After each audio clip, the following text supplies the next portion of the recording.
वर्ध्यात लाभ बंद झालेल्या लाडकी बहीण अर्जांची फेरतपासणी करा। पालकमंत्री डॉक्टर पंकज भोयर यांनी हे निर्देश दिलेले आहेत। जिल्ह्यातील एकही पात्र महिलेवर अन्याय होणार नाही याची दक्षता घ्या।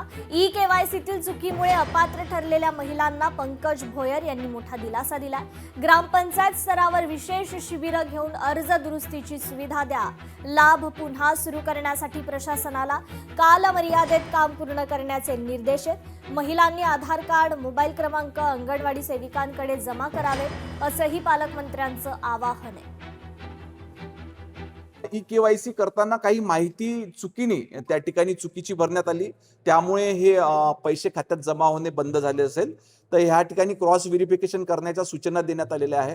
प्रत्येक ग्रामपंचायतमध्ये मी लाडक्या बहिणींना आवाहन करेल की प्रत्येक ग्रामपंचायतच्या आपल्या अंगणवाडी सेविकांना भेटून त्या ठिकाणी आपल्या आधार कार्डची झेरॉक्स आणि संपर्क नंबर त्या ठिकाणी द्यावा। हा डेटाबेस सर्व पंचायत समितीच्या बीडीओ मार्फत आम्ही त्या ठिकाणी जिल्हा प्रशासनाकडे मागितलेला आहे आणि लवकरच त्याची क्रॉस व्हेरिफिकेशन करून पुन्हा एकदा ही रक्कम लाडक्या बहिणींच्या खात्यामध्ये जमा होईल।